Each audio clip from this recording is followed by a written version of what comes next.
नमस्कार साथियों, आप सभी का हमारे YouTube चैनल विद्यालय एजुकेशन में स्वागत है। साथियों, आज हम पढ़ने वाले हैं बिहार लोक सेवा आयोग की तरफ से आने वाले बीपीएससी टीआरई 4.0 और टीआरई 5.0 के लिए हम लोग प्राथमिक विद्यालय, मध्य विद्यालय और माध्यमिक विद्यालय तथा उच्च माध्यमिक विद्यालय के लिए अध्यापक भर्ती के लिए जो प्रश्न हैं यहाँ से करवाए जा रहे हैं। और ये सभी प्रश्न आपके सामान्य अध्ययन प्रकार के हैं, जिसमें आपको बुलेट सीरीज करवाया जा रहा है। और ये bullet series point two point quick revision class है और ये आपकी यह बहुत इंपॉर्टेंट 17वीं क्लास है, जिसमें आप देखेंगे कि सामान्य अध्ययन के महत्वपूर्ण प्रश्न करवाए जाएंगे। और ये जो हमारा सेशन चल रहा है अभी, तो इसमें अभी हम भूगोल के प्रश्न कर रहे हैं। अभी तक इसके पहले हमने हिस्ट्री कवर कर लिया है और इसमें भारतीय भूगोल, एक तरह से ध्यान दीजिएगा, ये भारतीय भूगोल के मतलब भारत के भूगोल के प्रश्न चल रहे हैं, भारतीय भूगोल। और इसके बाद हम विश्व भूगोल को कल से स्टार्ट करेंगे। चलिए शुरू करते हैं। आज हमारा लास्ट टॉपिक बचा हुआ है और विविध बचा हुआ है, उसको कवर करके फिर नेक्स्ट डे से हम लोग विश्व भूगोल को कवर करेंगे। तो चलिए शुरू करते हैं आज की इस क्लास को बिना किसी देरी के। आज की क्लास का हमारा लास्ट टॉपिक है, हमारा 12वां टॉपिक है कृषि एवं पशुपालन। इसके पहले आपके सारे टॉपिक क्लियर हो चुके हैं। प्रश्न है आपका, नदी में उगाई जाने वाली फसल कौन सी है? तो नदी में कौन कौन सी फसलें उगाई जाती हैं? तो इसमें सिंघाड़ा है, कमल और मखाना, ये सभी नदी में उगाई जाने वाली फसलें होती हैं। तो उसका राइट आंसर बीपीएससी के द्वारा माना गया था तीनों को। और ये बीपीएससी टीआरई 3.0 जो आपका री एग्जाम हुआ है 1 to 5 में ये क्वेश्चन पूछा गया। और साथियों, अगर आप 1 to 5 या 6 to 8 या 9, 10th 12th तक अगर आप तैयारी कर रहे हैं तो आपके लिए बहुत बेहतरीन क्लास है। इसमें आपके बीपीएससी के द्वारा जितने भी पीसीएस प्री तक के जितने भी प्रश्न हैं, बीपीएससी के द्वारा सारे प्रश्न आपको यहाँ पे कवर हो जाएंगे। प्रश्न आपका, पोमोलॉजी अध्ययन किया जाता है। तो पोमोलॉजी में अध्ययन किया जाता है फलों का, और ये बिहार एग्रीकल्चर में पूछा गया था 2023 में। अगला प्रश्न है, मोटा अनाज को चमत्कारिक अनाज और भविष्य की फसल कहा जाता है। मोटे अनाज को चमत्कारिक फसल क्यों कहा जाता है? तो इसमें प्रोटीन, फाइबर, विटामिन और खनिज जैसे पोषक तत्वों से भरपूर, सूखा, सहिष्णु, कम पानी और कीटनाशकों की आवश्यकता, पर्यावरण के अनुकूल, गेहूं और धान के मुकाबले कैल्शियम और आयरन की मात्रा अधिक होती है। ये बीपीएससी टीआरई 2.0 में पूछा गया था। और ये मोटा अनाज किसको घोषित किया गया था? तो मोटा अनाज बाजरे को घोषित किया गया था, याद रखेंगे। मोटा अनाज ये बाजरे को घोषित किया गया। अगला प्रश्न है, जायद फसल है। तो जायद फसल में आती है मूंग, उड़द और तरबूज, ये सभी जायद की फसलें हैं। और बीपीएससी टीआरई 2.0 में पूछा गया। भारत मोटा अनाज का सबसे बड़ा उत्पादक है। तो राजस्थान भारत में सबसे अधिक मोटे अनाज का उत्पादक माना जाता है। यह बीपीएससी टीआरई 2 में पूछा गया है। अगला प्रश्न है, प्रमाणिक पोषक इकाई मापन इकाई है। यह भूमि की वहन क्षमता होती है। यह भी आपको बीपीएससी टीआरई 2 में पूछा गया। उड़ीसा का स्थानांतरणशील कृषि है, यह है पोडू। ये बीपीएससी टीआरई 2.0 में पूछा गया। अगला प्रश्न है, मध्य प्रदेश का लगभग कितना प्रतिशत क्षेत्रफल कृषि योग्य है? ये पूछ रहा है। यह 50% जो क्षेत्रफल है मध्य प्रदेश का, यह कृषि के योग्य है। और ये बीपीएससी टीआरई जो कैंसिल हो गया था उसमें पूछा गया था। अगला प्रश्न है, बूढ़ी गंडक एवं कोसी दोआब की मुख्य कृषि फसलें हैं। तो इसकी मुख्य कृषि फसलें होती हैं चावल, यहाँ पे बहुतायत मात्रा में होता है चावल, गेहूं और मक्का। ये आपका बीपीएससी टीआरई जो कैंसिल हो गया उसमें पूछा गया था।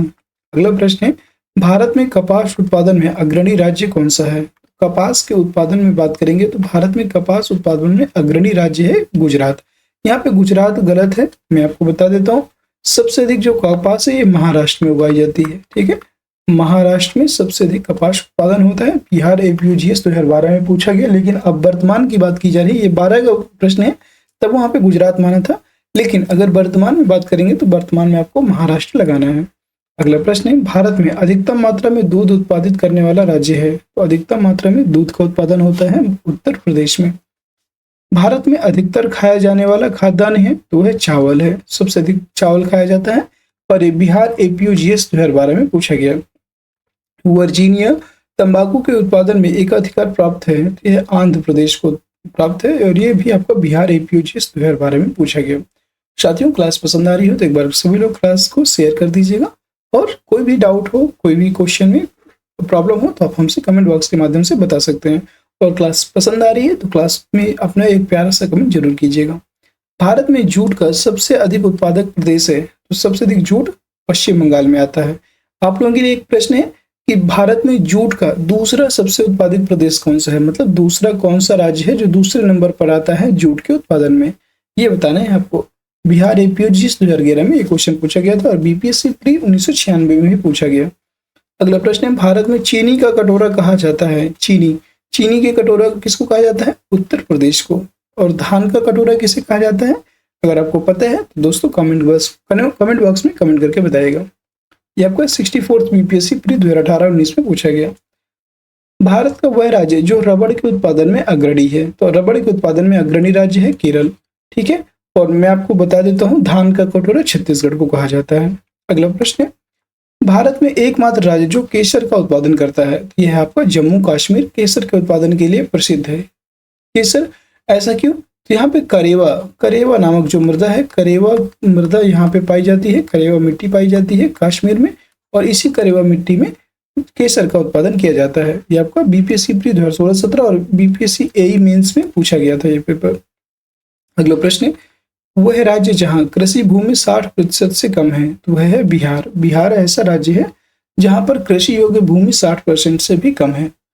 अगला प्रश्न है, भारत का अधिकतम गेहूं उत्पादक राज्य है, तो उत्तर प्रदेश। अधिकतम सबसे अधिक गेहूं उत्पादक राज्य कौन सा है? उत्तर प्रदेश। और अगर आप परसेंटेज बात करेंगे तो उसमें आ जाएगा पंजाब, याद रखिएगा। बीपीएससी प्री 2002 में पूछा गया, बीपीएससी प्री 2011 और बीपीएससी प्री 1997-98 3 बार लगातार ये क्वेश्चन पूछा है, तो हो सकता है कि आपसे दोबारा से भी पूछे जाने की प्रबल संभावना बनती है। अगला प्रश्न है, भारत के डैश राज्यों में गन्ना सबसे ज्यादा पैदा होता है? सबसे ज्यादा गन्ना पैदा होता है बिहार एवं उत्तर प्रदेश में। ये आपका बीपीएससी प्री 2011 में पूछा गया। अगला प्रश्न है, द्वितीय हरित क्रांति का संबंध होगा? तो द्वितीय हरित क्रांति जो है इसका संबंध था जैव प्रौद्योगिकी के प्रयोग से, और ये बीपीएससी प्री 2007-08 में पूछा गया। अगला प्रश्न है, भारत में जिन क्षेत्रों में शुष्क भूमि कृषि की जाती है उनमें वार्षिक वर्षा डैश से कम होती है। तो शुष्क भूमि कृषि की जाती है तो उनमें वार्षिक वर्षा 75 सेंटीमीटर से भी कम होती है, और ये बिहार सीडीपी प्रारंभिक परीक्षा 2018 में पूछा गया। अगला प्रश्न है, भारत अपनी आवश्यकता से अधिक उत्पादन करता है। भारत अपनी आवश्यकता से अधिक उत्पादन करता है चाय का, इसलिए भारत सबसे अधिक निर्यात करता है चाय का, याद रखेंगे।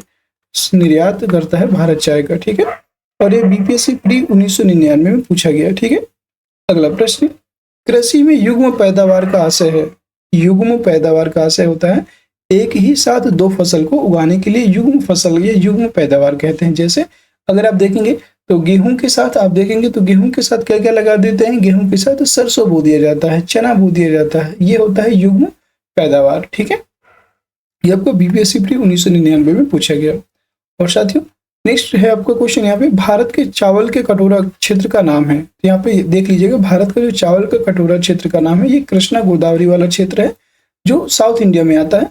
और याद रखिए कृष्णा गोदावरी वाला क्षेत्र चावल का कटोरा के उपनाम से जाना जाता है, ठीक है। अगला प्रश्न है, भारत का एक प्रमुख कपास उत्पादक क्षेत्र है। भारत का एक प्रमुख कपास उत्पादक क्षेत्र है तो वो है दक्कन ट्रैप। बीपीएससी सांख्यिकी अधिकारी प्री परीक्षा 2016 में पूछा गया। अगला प्रश्न है, बदही अगानी गर्मा कृषि से संबंधित है। यह मक्का की बात करेंगे तो मक्का, भदही, अगहनी और गर्मा कृषि से संबंधित ये इसकी प्रजातियां हैं, ठीक है। ये आपको बीपीएससी सांख्यिकी अधिकारी प्री परीक्षा 2016 में पूछा गया था। अगला प्रश्न है, हरित क्रांति के कारण डैश के उत्पादन में सर्वाधिक वृद्धि हुई थी।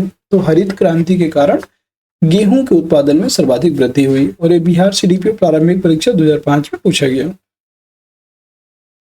मानव प्रजातियां, 13 नंबर हमारा टॉपिक है मानव प्रजातियां। भरमौर जनजातीय क्षेत्र स्थित है। भरमौर जनजातीय क्षेत्र की बात करेंगे तो ये आपका हिमाचल प्रदेश में स्थित है भरमौर जनजातीय क्षेत्र। ये आपका बीपीएससी प्री एग्जाम 2020 में पूछा गया था, याद रखेंगे। ऐसा कोई भी ऐसा टॉपिक या ऐसा कोई भी प्रश्न इसमें नहीं, इस बुक में है जो कि बीपीएससी के द्वारा ना पूछा गया है। ये सभी बीपीएससी के प्रश्न है, तो इसलिए आपसे अगर आप 17th बीपीएससी यानी कि 17वीं बिहार पीसीएस की तैयारी कर रहे हैं तो भी आपके लिए बहुत इंपॉर्टेंट होने वाली है। तमिलनाडु की नीलगिरी व उटकमंड पहाड़ियों में निवास करने वाली जनजाति है, यह है टोडा जनजाति, और यह 65वीं बीपीएससी प्री 2019 में पूछा गया। अगला सही सुमेलन है, देख लीजिएगा, भोटिया जनजाति। भोटिया जनजाति आपके उत्तराखंड में पाई जाती है, भोटिया जनजाति। गुज्जर जनजाति आपकी जम्मू कश्मीर में पाई जाती है, और गद्दी हिमाचल प्रदेश में, डाफला आपकी अरुणाचल प्रदेश में पाई जाती है, याद रखेंगे।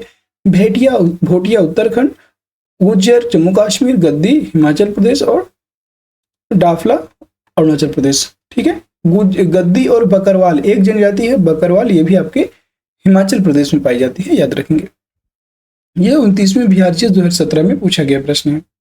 अगला प्रश्न है, न्यूनतम अनुसूचित जनजाति पाई जाती है। तो न्यूनतम अनुसूचित जनजाति की बात की जा रही है। तो अनुसूचित जनजाति यानी कि शेड्यूल्ड ट्राइब पाई जाती है सबसे कम गोवा में, ठीक है। और ये बिहार जीएस 2013 में पूछा गया। टोडा जनजाति निवास करती है, टोडा आपकी तमिलनाडु में निवास करती है, टोडा जनजाति। ये आपका बिहार एपीयूजीएस और बिहार एई 1995 में पूछा गया है। अगला प्रश्न है, भारत में द्रविडियन प्रजाति मुख्यतः संकेंद्रित है। यह दक्षिण भारत में द्रविडियन प्रजाति मूल रूप से पाई जाती है और यह बीपीएससी प्री 2016-17 में पूछा गया। गद्दी लोग निवासी हैं। गद्दी की बात करेंगे तो यह हिमाचल प्रदेश के हैं, अभी पूछा गया है आपसे, देख सकते हैं गद्दी आपका हिमाचल प्रदेश। और ये बिहार बीपीएससी प्री 2001 में पूछा गया। नेक्स्ट प्रश्न है, बोडो निवासी। यह बोडो जनजाति कहाँ के निवासी है? तो यह गारो पहाड़ी के निवासी हैं बोडो, ठीक है। और ये बीपीएससी प्री 1999 में पूछा गया है ये। अगला प्रश्न है, मणिपुर के मध्य घाटी में संकेंद्रित गैर अनुसूचित लोगों को कहा जाता है। तो इसे मैतेई कहा जाता है, ठीक है। यहाँ पे मैतेई दो जनजातियां हैं, केकी और मैतेई, ठीक है। केकी और मैतेई यहाँ पे दो जनजातियां हैं, ठीक है। ये आपको बिहार सीडीपी प्रारंभिक परीक्षा 2018 में पूछा गया। सिद्धि जनजाति पाई जाती है। सिद्धि देखिए, एक तो है आपकी मैतेई और दूसरी है सिद्धि। तो सिद्धि जनजाति है आपकी गुजरात में पाई जाती है, याद रखेंगे। द्रविडियन प्रजाति दक्षिण भारत में गद्दी हिमाचल प्रदेश, बोडो गारो पहाड़ी में, और मणिपुर में मैतेई और सिद्धि जनजाति गुजरात में। बिहार सीडीपी प्रारंभिक परीक्षा में पूछा गया और आपके यहाँ से जनजातियों से पूछे गए जितने भी बिहार पीसीएस में क्वेश्चन थे आपके कवर हो गए। अब हम पढ़ेंगे विविध, जो कि भारत के भूगोल से विविध है, वो हम कवर करेंगे, ठीक है।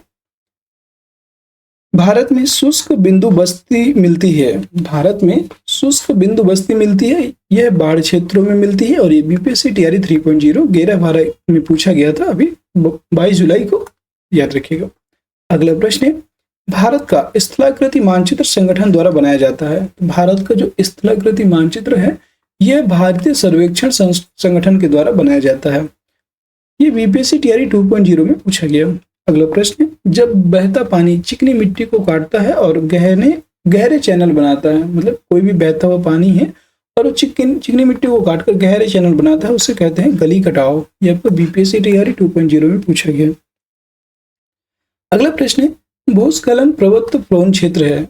भूस्खलन प्रवृत्त प्रोन क्षेत्र है, यह हिमालयी क्षेत्र, पश्चिमी घाट और पूर्वी घाट। यह आपको बीपीएससी टीआरई 2.0 में पूछा गया।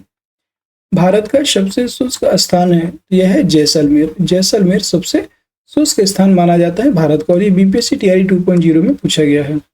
भारत में प्रवाल भित्तियां पाई जाती हैं। प्रवाल भित्तियां यह अंडमान एवं निकोबार द्वीप समूह में प्रवाल भित्तियां पाई जाती हैं, ठीक है। अगला प्रश्न, गंगा नदी के तट पर स्थित शहर है। गंगा नदी के तट पर स्थित शहर है प्रयागराज, आप सभी जानते हैं। बीपीएससी टीआरई 3.0 15/3/2024 में पूछा गया है। अगला प्रश्न आप देख सकते हैं, पूर्वी उत्तर प्रदेश और बिहार में स्थित गंगा के मध्यवर्ती मैदान में जलोढ़ की औसत गहराई है। यह औसत गहराई है 1000 से 2000 मीटर। और ये बीपीएससी टीआरई 3.0 में पूछा गया था।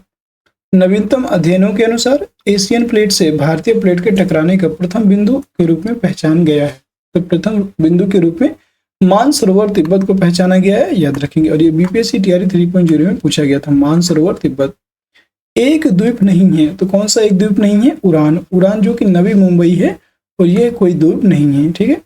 अगला प्रश्न है, जुड़वा नगर के नाम से जाना जाता है। तो जुड़वा नगर के नाम से जाना जाता है हैदराबाद और सिकंदराबाद को, इन दोनों को जुड़वा नगर के रूप में जाना जाता है और ये बिहार एपीयूजीएस 2013 में पूछा गया था। अगला प्रश्न है, एक प्रवाल द्वीप है। तो प्रवाल द्वीप कौन सा है? लक्षद्वीप। लक्षद्वीप आपका एक प्रवाल द्वीप के रूप में जाना जाता है, ठीक है। वर्तमान में बिहार में संपत्ति का मुख्य स्रोत है। बिहार में संपत्ति के मुख्य स्रोत के रूप में किसे माना जाता है?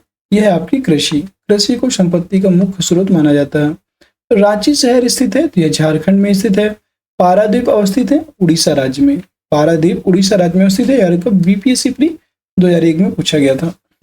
भारत में सिलिकॉन घाटी का नाम दिया गया था, यह बेंगलोर को सिलिकॉन घाटी के नाम से जाना जाता है और ये बीपीएससी प्री 1999 में पूछा गया था।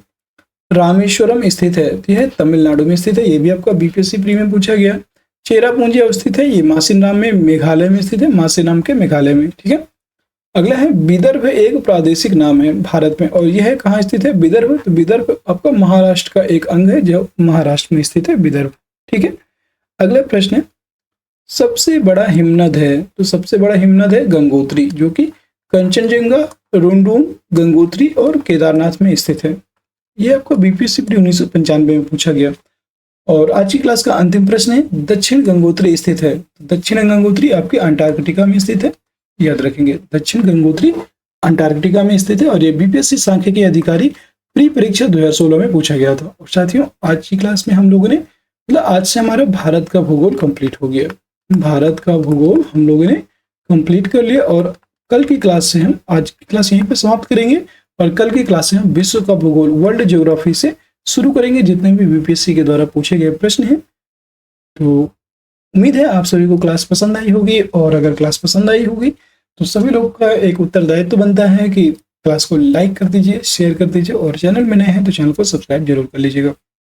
और हाँ साथियों, आप सभी के लिए एक न्यूज है कि आप सभी के लिए मैं बहुत जल्दी प्रैक्टिस सेशन लेके आने वाले हैं। बहुत जल्दी हम लोग प्रैक्टिस सेशन स्टार्ट करेंगे प्रैक्टिस सेट के तौर पे। तो सबसे पहले हम लोग प्रैक्टिस से स्टार्ट करेंगे, और उन साथियों के लिए एक खबर है जो कि आरआरबी एनटीपीसी की तैयारी कर रहे हैं, जिनका अभी आरआरबी एनटीपीसी वाले हैं, एनटीपीसी यानी कि जो अभी एग्जाम देने वाले हैं नवंबर दिसंबर में, उनके लिए तो बहुत ही इंपॉर्टेंट हो जाएगा। हम घटा चक्र की तरफ से आने वाली टोह सीरीज के नाम से एक बुकलेट आती है, और उसको हम लोग कवर करेंगे। वो पूरा प्रैक्टिस सेट है जिसमें आपके 10 प्रैक्टिस सेट करवाएंगे, और उसमें फुल टेस्ट होगा, यानी कि 100 क्वेश्चन का होगा। तो आप सभी लोग उसमें अंत तक देखिएगा और सारे क्वेश्चन को कंप्लीट कीजिएगा, बहुत मजा आने वाला है, और उसमें बहुत हेल्प होगा आपके आरआरबी। अगर आप कोई भी साथी हमारा अगर आरआरबी की तैयारी कर रहे हैं तो उसके लिए बहुत ही बेनिफिट होने वाला है। और ठीक है, तो उसे हम दिवाली के बाद ही जस्ट स्टार्ट करेंगे, ठीक है। तो अभी उसमें टाइम है थोड़ा सा, लेकिन दिवाली के बाद ही वो स्टार्ट हो जाएगा। तो उसमें 10 टेस्ट हैं आपके। एलपी का एग्जाम आपका 25 नवंबर से स्टार्ट है, और उसके पहले ही हम लोग उसको कवर कर लेंगे, ठीक है। फिर मिलते हैं किसी नेक्स्ट क्लास में, तब तक के लिए जय हिंद, जय भारत। आप सभी का दिन शुभ हो।